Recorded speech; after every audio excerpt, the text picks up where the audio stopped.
Okay, so tell me, do you like wearing teacher t-shirts? I have a huge collection of teacher tees. I love t-shirts. Yes, I do. Hello, lovelies.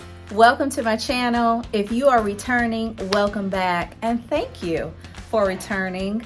My name is Tanya, and I'm known as the Butterfly Teacher. On this channel, in this YouTube community, we talk about everything related to teaching and planning and organizing to make life marvelous. If those are the topics that resonate with you, please join our community by becoming a subscriber. Hit that notification bell so that you know each time I post a video, and I am so grateful and thankful for your time. In today's video, I'm talking about something that I'm gonna try not to get emotional over. My first published book. I now get to say that I'm a published author, and I do not say that lightly because writing a book is such a time-consuming, mentally draining process, but it is so worth it. The rewards are, it's hard to put into words, and I'm an English language arts teacher. Speaking of being a teacher, that's what the book is about. As you can see by the title, it is a vocabulary workbook that is geared towards students in grades 3, 4, and 5. So, background story on me. At the time of recording this video, I've been teaching for 12 years.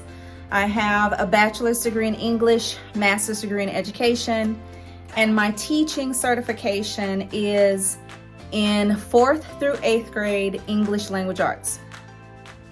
Out of those 12 years of being a teacher, I've spent the majority of them working with 4th grade, but I started my career teaching 2nd grade. When I moved up to 4th grade, I had a lot of expectations about what upper elementary students would be able to do, because when you're teaching 2nd graders, they're beginning readers. You're teaching a lot of phonics and a lot of foundation.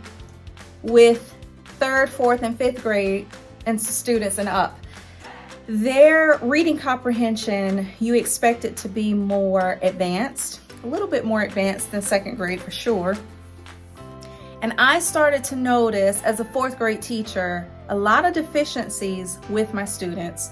No insult to their previous teachers whatsoever, because I'm not trying to make it seem like I'm some sort of rock star. But I think every teacher, if you're hearing this and that comes to mind for you, I bet you've had experiences with students who just were not on grade level, whether it's math or reading. So anywho, at all these years of teaching 4th grade language arts and social studies, I started noticing trends and realized it's vocabulary. It's a lot of word work activity that my students are lacking that's causing them to trip up when it comes to reading comprehension. Now, I'm not going into all the details about students who have reading or learning disabilities. That's a whole nother video for a whole nother day.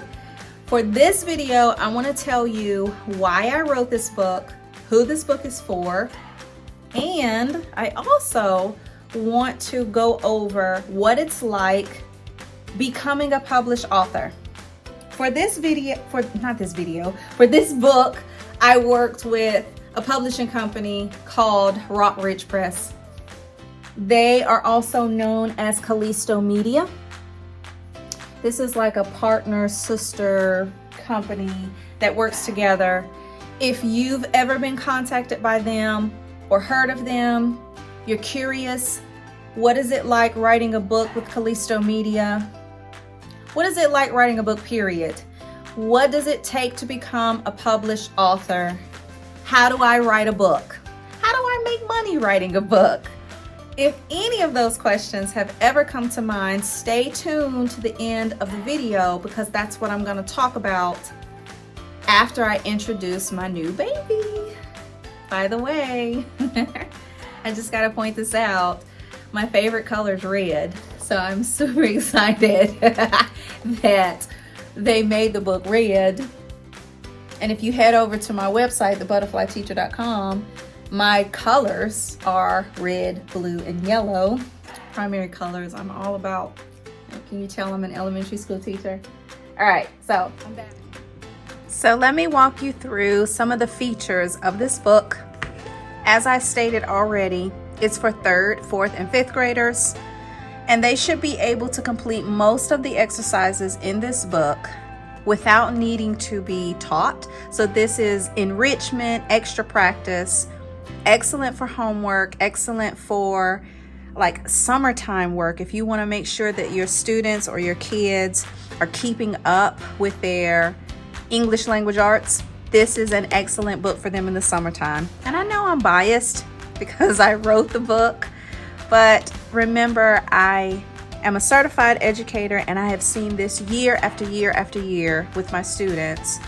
If they don't have any reading or writing practice over the summer, when they get back to school in the fall, it is as if they have just like you hit the reset button. They've lost so much learning that they gained from the previous school year, and you have to kind of start from scratch building them back up. So without further ado, there are 120 exercises in this book. And what I have learned from my certification as an English language arts teacher, when it comes to helping kids become better readers, they need vocabulary building. The more words they know, the better readers they are, the more confident they are in reading. But here's the twist when it comes to learning vocabulary words. Students cannot just learn a bunch of random vocabulary words by memorizing the definition. Research shows that's the least effective way to help kids learn new words. So when I did my research and wrote this book, I knew that there would need to be fun activities that give them practice with different words, and that instead of trying to memorize a bunch of words, they're doing a lot of word work and word practice. So for example, let me go back here in the beginning of here at the beginning of the 3rd grade section, I start with a lesson on adding prefixes. What does that have to do with vocabulary? Because when your students and children understand a prefix is a group of letters that are added at the beginning of the word, and those letters have a meaning, then every time your child sees those letters at the beginning of words, they have a better understanding of what that word means. So I included exercises, quick exercises that go with each lesson so that your kids can complete this independently. I also included suffixes. By the way, not only did I include these type of lessons and exercises so that your kids can get better with their words and learn more words and practice using them, but I also aligned all of these exercises to Common Core standards. Most states follow some sort of academic standards that students are assessed on. So this entire book is standards aligned. After 5 lessons, every 5 lessons, there's a fun vocabulary activity, something to kind of break up the monotony. A lot of these are like brain teasers and just fun activities that kids can do with different words. And that's the thing that I've learned over the years as a school teacher. If it's boring, students are just they're not going to learn from it. I made sure to include lots of lessons on synonyms, antonyms, and understanding what words mean by using context clues.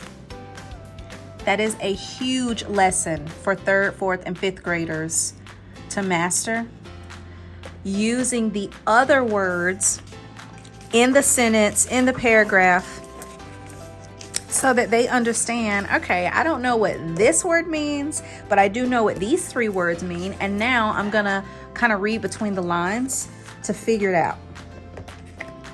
Your kids will also become more masterful with their vocabulary by learning multiple meaning words. So I was sure to include those. Now here's the deal. Whether you are a teacher using this in the classroom, or you are a parent using this at home, or a guardian, you don't have to be the parent, you can be a tutor.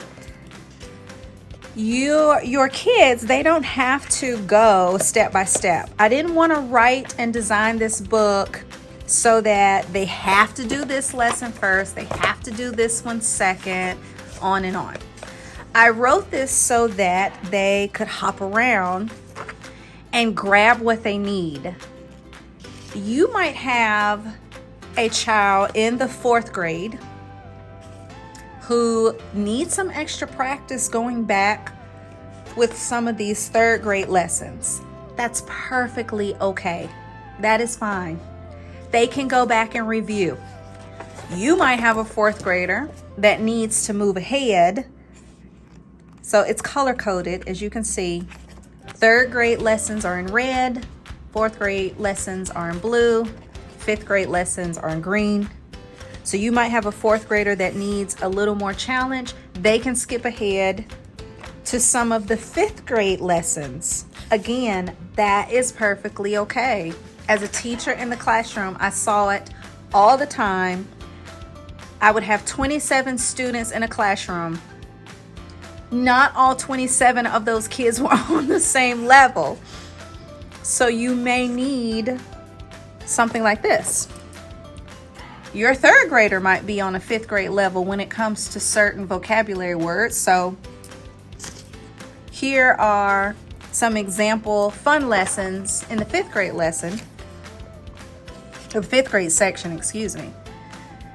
Homophones, homographs, learning the difference in what those words mean can really help your kids be better readers. I also cover a lot of Latin and Greek roots and the affixes that go with those Latin and Greek words, so that your kids aren't having to memorize a bunch of random words. Once they understand what some of these roots mean, then every time they see that in different words, they have an understanding like, okay, that means bad. So I can break these words apart. If I don't know what this word is, I can break it apart based on a word meaning that I see in the word. That's a very important skill for students to master. Not only that, but as an English language arts teacher, I just wanted to include some other ELA skills in here. So we have idioms, adages, proverbs. We have figures of speech, personification, hyperbole, alliteration. These are all English language skills, ELA, language skills, grammar skills, all of that is included, because I know from 12 years of teaching upper elementary students, they need lots of practice with these. Lots of practice. Cause and effect relationships. This is going to make a huge difference with reading as they read stories and paragraphs. And they're asked reading comprehension questions like, what made Sarah throw the ball over the roof? That's a cause and effect question. The author probably did not include a sentence like, Sarah threw the ball over the roof because she was blah, blah, blah. Your kid needs to understand how to read between the lines to figure out, well, what happened and why did it happen? What happened and why did it happen like that? That's what these lessons are for. That's why I included them in a vocabulary workbook because this is all about exercises to improve their reading and their spelling and their word usage. So that's it in a nutshell. In the back of the book, I included an answer key because I want your kids to be able to work on this independently. So as a teacher in the classroom, how would I use a book like this? Okay, so first let me give you a preview of a little more of the answer key. Now, how would I use a book like this as a teacher in the classroom? You could definitely copy some of these pages to pass out to all of your students as a homework assignment. Or if I'm going to be teaching a lesson, a reading comprehension lesson, then I would start with these as warm-up pages, a lesson preview to get my students ready for the day, because this is not going to take an overwhelming amount of time for students to complete. And if it does, if you have a kid in your classroom who cannot complete something like this in, let's say, 7 to 8 minutes, that is a sign that that kid needs lots of intervention, because these exercises should take 10 minutes or less for every student to complete. I intentionally designed them for kids to be able to complete them without an adult standing over them or sitting beside them. So if you do have a kid that needs that, then you'll be able to see that, okay, it's taking a long time for Jonathan to finish this. He should be finished by now. So that means as a teacher, I'm gonna put a note in my lesson plan book, Jonathan needs more practice with prepositional phrases. As a teacher, I would also use these in reading centers, literacy centers. If you have other activities and you have students finish those other activities fast, then I would assign these pages as early finisher pages.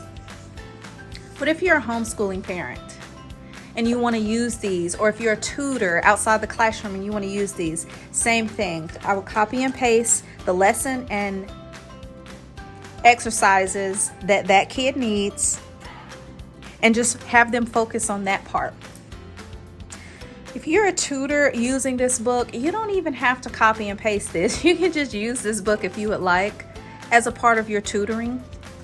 Summer practice, summer work.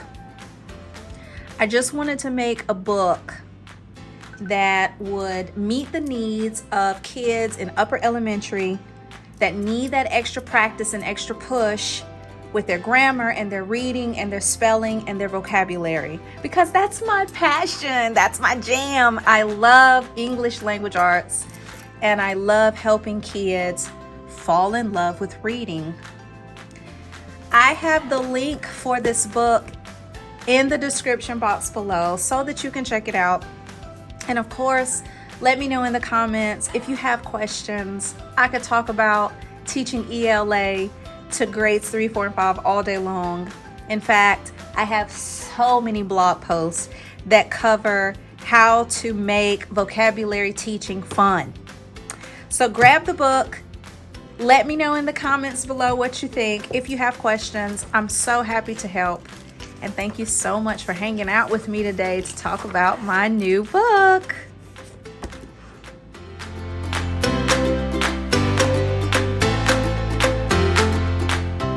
What is Rock Ridge Press? Rock Ridge is the imprint company for Callisto Media, and a quick scroll through Amazon will show you all the nonfiction books that Rock Ridge has published.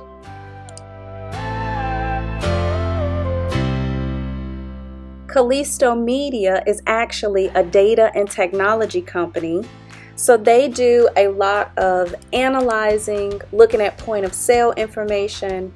They're using all of that data that they collect to figure out what nonfiction topics would sell really well in the book industry.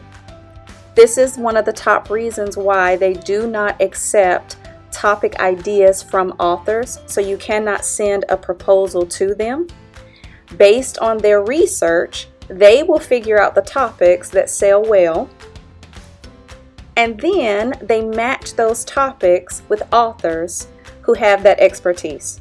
So, based on my criteria of being a certified educator in the different grade levels that I serve, that's why Callisto and I partnered together to create a nonfiction workbook for students in grades 3, 4, and 5.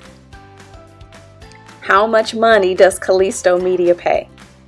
Well, that's going to depend on the size of your book and obviously on the contract details that you work out with them. But I have heard from other authors like myself, and typically the range is, it can be anywhere from $2,000 to $6,000. That's actually a one-time payment that you receive. And the work is usually about 4 to 5 weeks of writing, research. Once you finish this contract, you are not paid ongoing royalties from the direct sale of your book. However, depending on your contract, you can purchase your book at a 50% discount in bulk from Callisto Media and then resell your own book so that you have your ongoing book sales as the published author.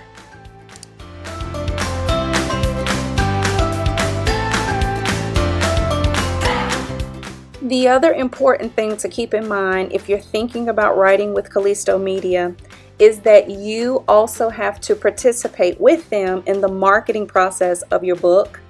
That didn't catch me by surprise because I see authors working with other publishing companies who are also doing a lot of their own marketing. But you will need to have a focus group. You will need to come up with maybe 40 to 50 people that can read your book in advance, give you reviews on the book before it is launched to the general public. So that's something to keep in mind. Do you have 40 to 50 people in your life who would not mind getting an advance copy of your book, reading through it, and providing detailed feedback so that your book can be successful on launch day? That's usually in the contract when you work with Callisto Media.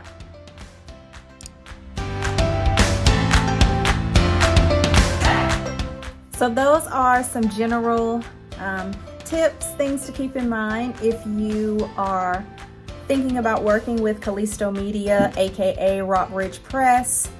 And I really appreciate you for checking out my brand new book. Would you please share it out with another teacher friend or homeschooling parent or a tutor that's looking for this kind of resource for their upper elementary students? I have the link in the description box below. Feel free to ask me any questions in the comments about how to become a published author. I'll do my best to answer questions. Thank you for hanging out with me in this video. Hope to see you in the next one.